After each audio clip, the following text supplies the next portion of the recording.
We thank you for coming out. Again, the purpose of this is to keep everyone informed. We have signing Josie McDaniel Burkett and also assisted by Holly May, as usual. I'm glad to have you here again, and thank you very much. I will set the stage a little, and then we'll have some very interesting remarks and details by Dr. Toomey and Dr. Duvey. But this is a part of our effort to be sure that the people of the state are informed. As you know, when this virus hit, the virus was chasing us, but now we are turning the tables and we are chasing the virus. And we have a plan of testing, of contact tracing and testing that is superior, and we know that it will be effective. It is statewide, it is comprehensive, it is smart, and it will work. It has many components. There's a lot of collaboration and cooperation that has gone into this. And of course, the supplies and many of the materials that we'll be using, including the reagent for testing, and those things are coming at the insistence with the help of the Trump administration that has been with us every step of the way. We have conference calls, as you know, on a regular basis. I do, Dr. Toomey does, and others as well, Dr. Duvey.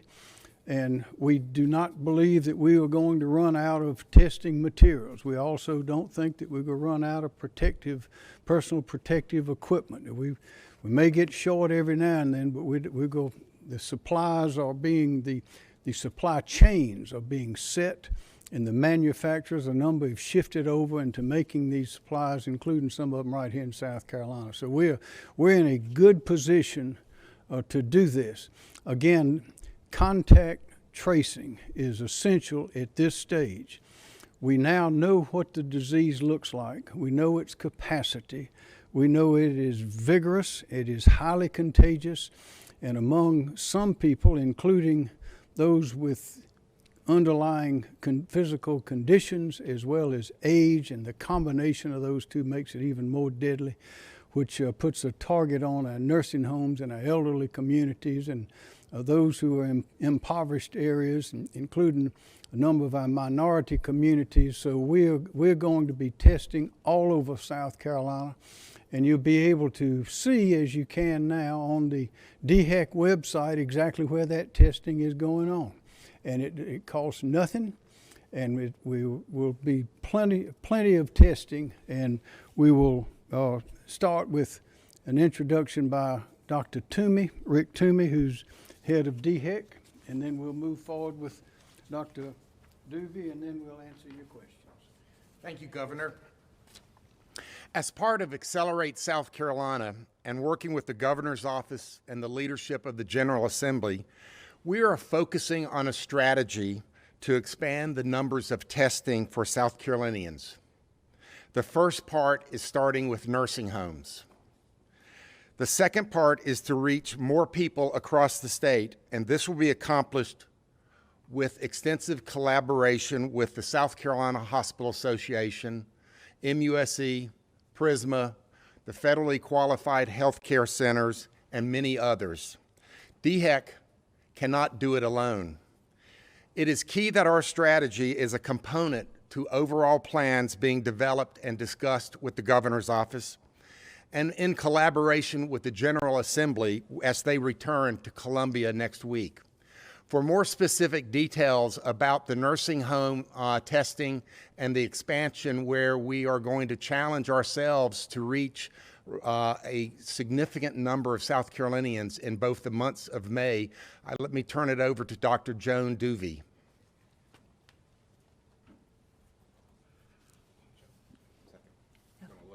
Oh. Thank you. Okay.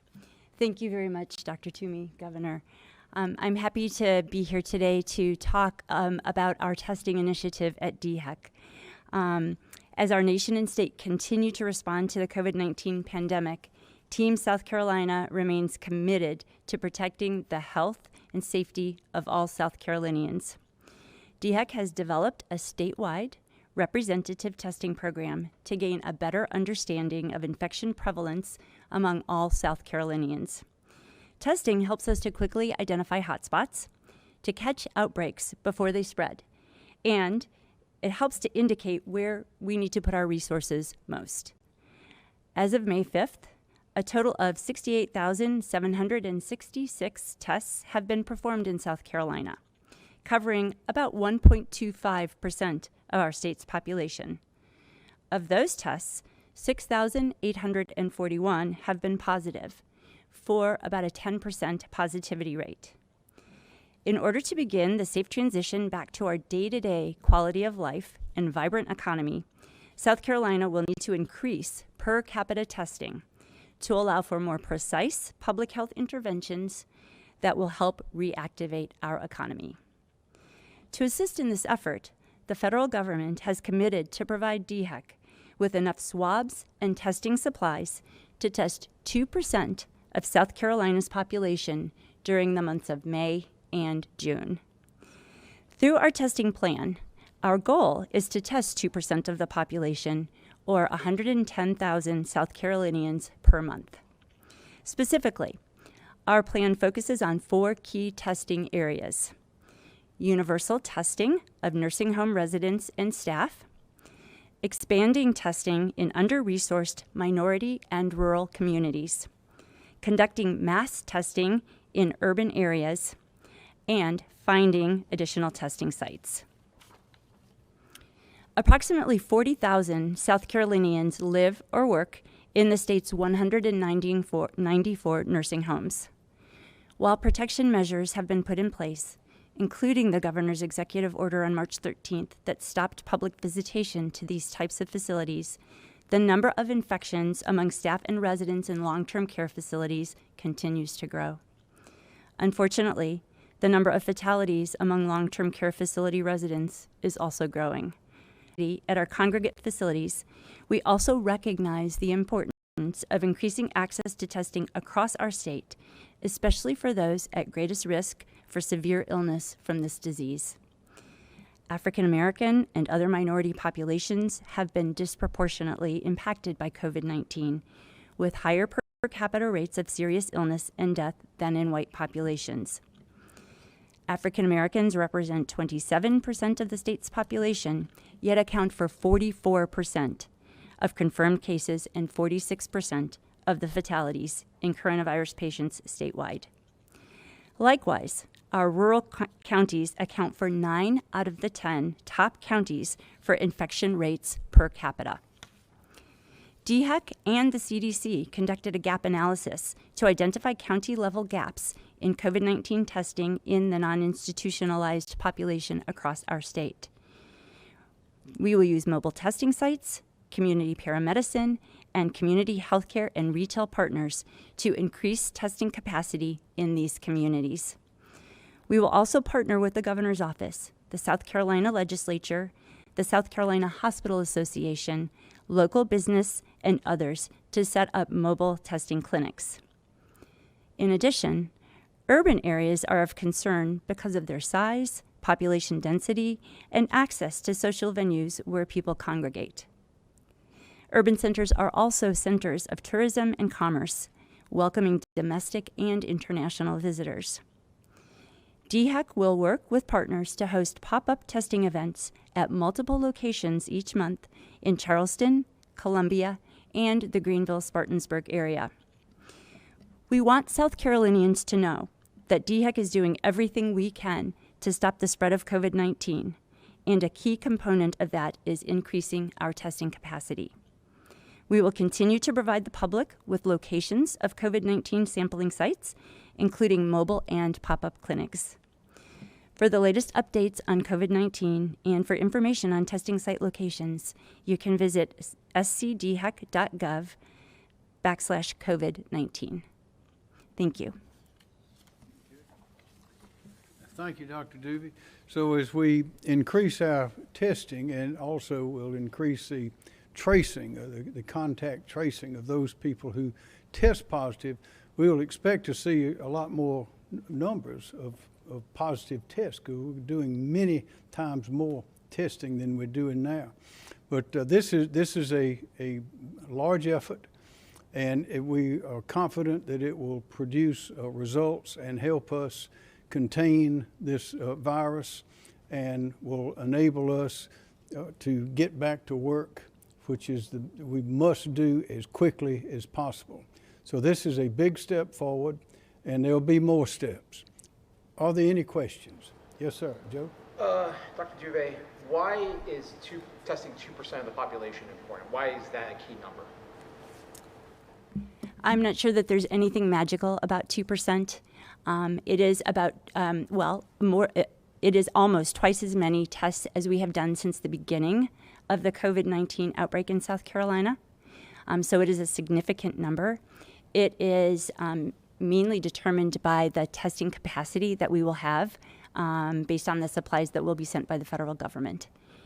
If we're able, with the assistance of our commercial labs and our clinical laboratories, we hope to exceed that.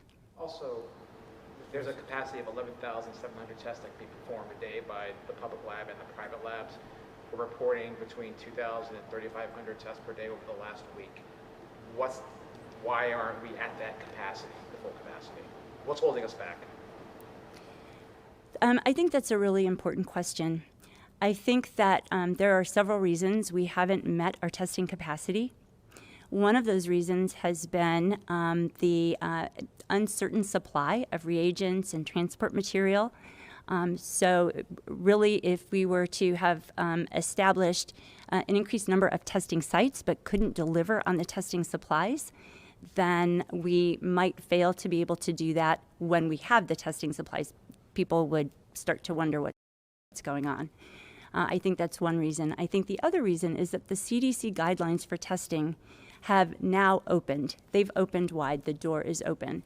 Previously, the CDC recommended that only people with fever, cough, and shortness of breath get tested. What we were seeing was a lot of testing in emergency departments, in people who are hospitalized, and people who were sick enough to go to the doctor. What we really need to do now, and what the CDC has allowed us to do, has recommended that we do, is to increase testing to populations with milder symptoms, people who might have a headache or a sore throat, maybe some nausea, maybe some diarrhea. There are milder symptoms that people may not even recognize could mean they have a COVID-19 infection. And some people don't have any symptoms at all. What these testing sites will allow us to do is to capture those individuals with no symptoms or with mild symptoms, so we better understand the number of people who are infected in our state and in our communities. In addition, I'll just mention that there is literature that talks about the period of time during which individuals are most likely to infect other individuals. And it turns out that that period of time often occurs before people develop those serious symptoms that drive them to the emergency department or drive them to the hospital, which means that people who have mild symptoms, who are out in the community amongst us, may be actually transmitting disease more effectively than people who develop those serious symptoms of fever, cough, and shortness of breath. This idea of contact tracing becoming more essential now, is this something you guys have already been doing? Why is it so important now? Yeah. I just wonder if this is something that's already been done, or... It is. It's something that we have been doing since day one, and we have offered contact tracing services to every single South Carolinian who's been diagnosed with COVID-19. So it's not more important, it's as important. What is going to happen is that we will need more contact tracers as we begin to diagnose more individuals with COVID-19.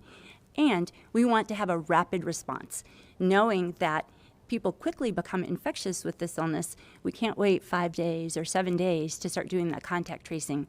So we're going to need an army of contact tracers to help us respond in short time to somebody who has a positive diagnosis. And how many contact tracers do you have now, and how many do you need? I know you said an army. How many are we talking, hundreds, or? Yeah, so we have 230 contact tracers currently, which is 100 more than we had last week. And we are in the process of identifying another, do the math, 780 for a total of 1,000 contact tracers. So we will identify individuals who are interested in assisting us. We have volunteer calls coming in from all around the state. How can we help you? There is an online training module, which we will post on our website for people who are interested, and they can take that training and they can learn how to do contact tracing, and we will maintain a database of those individuals. If we hired 780 additional contact tracers, that math is wrong, 770, now, we wouldn't really have work for them to do, but we want to have them in our back pocket. So once these testing initiatives get rolled out and we start testing, we start getting increased numbers of positive individuals, like the governor said, we will have those contact tracers available to jump in and augment our contact tracing workforce. Dr. Dugan, could you explain how contact tracing works? Oh, absolutely. So contact tracing is somebody who either calls on the phone or does a Skype visit with somebody who's been identified to be positive for COVID-19. So they'll be in touch with that individual. They will walk the person through what the diagnosis means. They will assess the person for any needs they might have. For example, if it's an individual living at home who doesn't have access to food, they will link that person to resources in the community. Perhaps if it's an individual who doesn't have a primary care provider, they will make that link to services so the individual knows where to seek care if their symptoms get worse. They will develop a relationship with the person. They'll explain that the person needs to be in isolation for 14 days, and they'll explain why. They will ask about family members. Who have you been in contact with? Because we want to keep the people around you safe as well. And then they will reach out and talk to those individuals. They will talk to them about the importance of quarantining for a period of time for 14 days to see if they were to develop symptoms or not. And they would expand a testing outreach to those individuals as well. They'll make frequent calls just to check in as well. I mean, it's a relationship that gets established. You made references to nursing homes. I want to make sure we're only talking nursing homes and not assisted living. That's right. If we're not, why not? Right now, the data that we have suggests that nursing homes are bearing an undue burden of disease and death from COVID-19. So we really wanted to focus on those facilities. 40,000 people is a lot of people to test in short order. We won't be doing them all at once. We'll be rolling this out in phases, and we'll have completed this by the end of the month.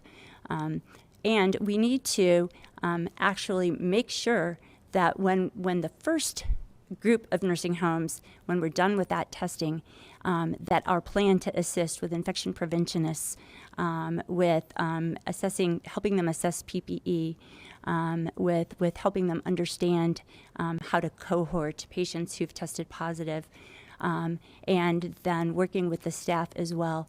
We want to make sure that that process goes smoothly.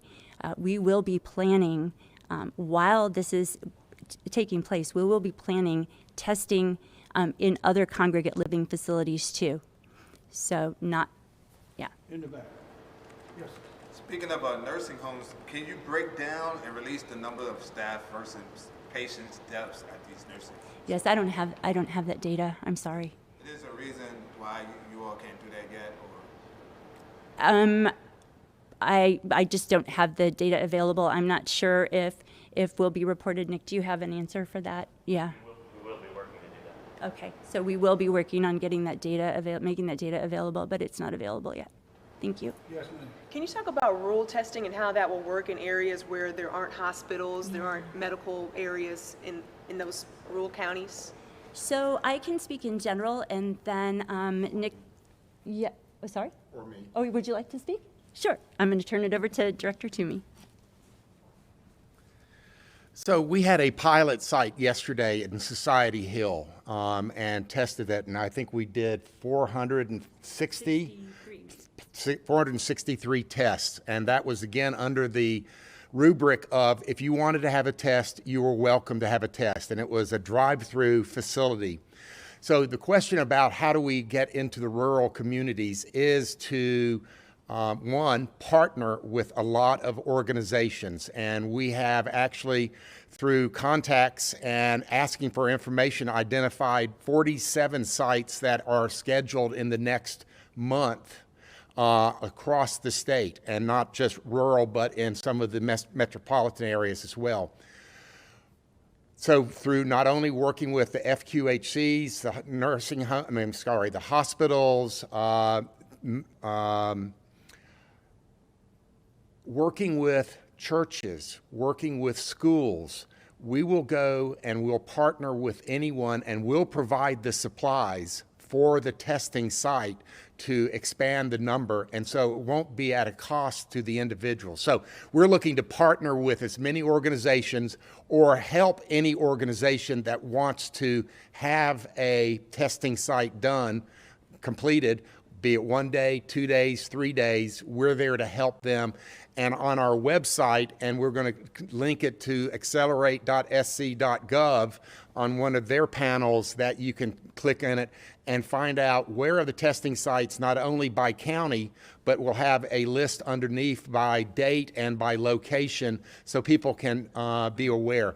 Communicating it is going to be very important, and we'll communicate it the same way that we want to partner it with local churches, with the schools, with businesses, with the legislative representatives of those areas, with mayors. We have a lot of contacts in the community, being we have a DHEC office in every county of the state. So we'll be reaching out to make sure people are aware of the access and the testing sites. Just to confirm, Let's go over here. Over the last couple of days, last couple of weeks, you've been saying that the curve has been flattening, or we're seeing a plateauing in cases. What chart says that? What graph says that the cases are plateauing? So that is the testing data that we have, which is the way we identify people who have COVID-19 infections. So we look at the number of tests. I think currently on our website, the data reports the number of tests that we report out per day. We also look at the number of tests by the date the samples were taken, and we're beginning to look at the number of individuals on a daily basis by when they first reported symptoms. So we're looking at it in a lot of different ways, and that is the data that we use to talk about, the curve flattening. So in other words, when the number of individuals who have been diagnosed with COVID-19 was continuing to increase, then we saw that curve increasing pretty steeply. But flattening means that we're not seeing an acceleration in diagnoses. What it doesn't mean is that we're seeing a decrease in diagnoses either. Is it the percentage that's coming back positive that we're looking at? Did that answer your question? I guess, is it the percentage of cases that are coming back positive? Is that a way of looking at the curve plateauing or flattening? Yeah, you could look at it that way as well. But what we know is when we do targeted testing, we are going to have a higher percentage of cases that come back positive. In fact, it's interesting, the DHEC lab has a higher case positivity rate than the commercial labs that report to us. And what that says to me is that DHEC is doing a great job of providing testing in those communities where there is ongoing disease transmission. Yes, ma'am. I just wanted to confirm that, so this testing will be free, and if that's the case, where are the resources coming from to make that possible? So the testing supplies will be free, and those are coming from the federal government. Of course, there may be a cost to setting up a drive-through testing facility. And DHEC has received funding through the General Assembly here in South Carolina, and also funding from the federal government. And we will use those funds and work with partners to set up those testing sites and to run those testing clinics. Do you know how much it will cost to do the drive-through? How much it would cost somebody to actually take the test? I don't. If we're asking people with mild symptoms to go get tested these days, if I've had a headache for 2 days, should I go and get a test now? Is that what we're encouraging? Or? That would be great. Yes, ma'am. Governor, if you can talk about the role of testing in your decisions going forward in terms of reopening the economy. I'm sorry, I couldn't hear you. what is the role or importance of testing in your decisions going forward? It's very important because the testing is, as both doctors have said, the testing and then the tracing of those contacts is very, very important, because that's how we're going to control the disease, and we have to be very aggressive about it. That's why we're expanding the testing and we'll be expanding the contact tracing. The disease has been chasing us. Now we're chasing the disease, and when someone gets it, when they test positive, we want to find out about it. We want to isolate them, find out whom they've been in contact with, and we'll contact those people, alert them to what's going on, and we'll have a good bit of isolation and a lot of knowledge. But it is that knowledge that will enable us to open up. Are we still encouraging people to wear masks in public and social distance? And how do you encourage them when the numbers, you're seeing that only 1.25% of the population has been tested? Well, I'm glad you asked that question, because I was just thinking that I really need to reinforce that message. So just because we're increasing testing in our communities doesn't mean that we should stop the social distancing that we have been doing. It doesn't mean that we should stop thinking about hand hygiene, that we should still stay home when we're sick, and wearing a mask in public is critically important for the reasons that I mentioned earlier, because you don't know. You may not know if you're infected. You may not know if the person in front of you or next to you is infected. So it is not only a way to protect yourself, but it's a way to protect those around you. It's a very selfless thing to do, actually, because you're thinking about everyone around you and taking care of them. And from my brief time in South Carolina, that's the sense I get, that South Carolinians take care of each other.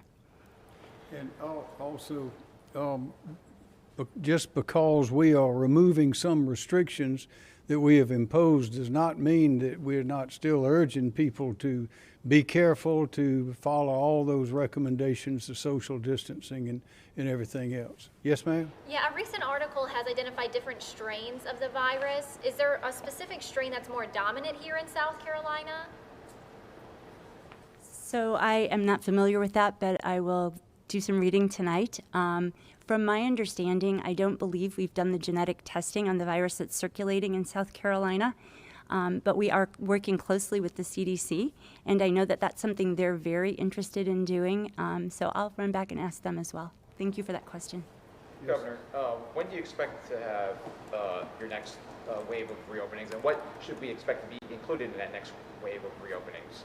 Well, we're being very careful. We hope to be able to announce something in maybe even before the week is out, of some future dates, but we're calculating and gathering information to make those decisions. We want to make them as soon as we can, to reopen things, to lift restrictions as early as we can, but also it must be safe. Yes. Yes. What does it look like for enforcement of? Say again? What does it look like for enforcement to make sure that businesses are practicing social distancing, that they are keeping those tables spread apart, that people are doing what they're supposed to be doing? Well, the best regulator of that will be the businesses themselves and their customers, because everyone knows now what the disease means, how it's spread, and those who would choose to violate the precautions that have been urged, who are not being good neighbors, I'm sure we'll hear about it from the other neighbors and the customers. I think the marketplace will take care of a lot of that. But still, remember, in effect, in South Carolina, when the governor has issued a declaration of emergency, that automatically activates two things. One is the law that provides a misdemeanor penalty, a small penalty, but nevertheless a penalty, for congregating in such a fashion or such a way or in such numbers to threaten health or threaten the public safety or other things, and that is still in effect. The other one that is automatically activated is the price gouging law, which goes, and that's still in effect too. That doesn't have an impact on this necessarily, but those are the two that automatically go into effect, and they're still in effect. Yes, ma'am. Now, when it comes to the mask, I'm getting questions from viewers. They want to know why you aren't wearing a mask whenever we see you in these press conferences and Because during this is the only place I go is here in the emergency management division and home. If you see me somewhere else, it's somebody else. I had a quick question about public pools. A lot of them are waiting on guidance from DHEC to open up. Do you guys have any guidelines on that yet? Are you discouraging them from opening up in South Carolina? I had a discussion with Myra Reese, our environmental affairs leader, and she's working with Accelerate South Carolina and the LLR and the Commerce, and they are actually putting together some best practices for that as we are talking, and they'll be, as they are doing with so many things, providing a best practices site on accelerate.sc.gov where businesses can go to as a resource material. So we're actually working on that information right now. Yes, ma'am. Governor, we had a situation at the West Columbia chicken plant today dealing with people that were protesting the safety measures there and wages. Can you just address what kind of safety guidelines you're giving to these meat processing plants? Well, the Centers for Disease Control has issued those guidelines. They are comprehensive. That's Smithfield. House of Rayford, that is an excellent company. We're delighted to have them in South Carolina. I think we can depend on them if there are any inadequacies, or I'm confident that they will react and react as they should. Thank you, guys. Any more? Thank you.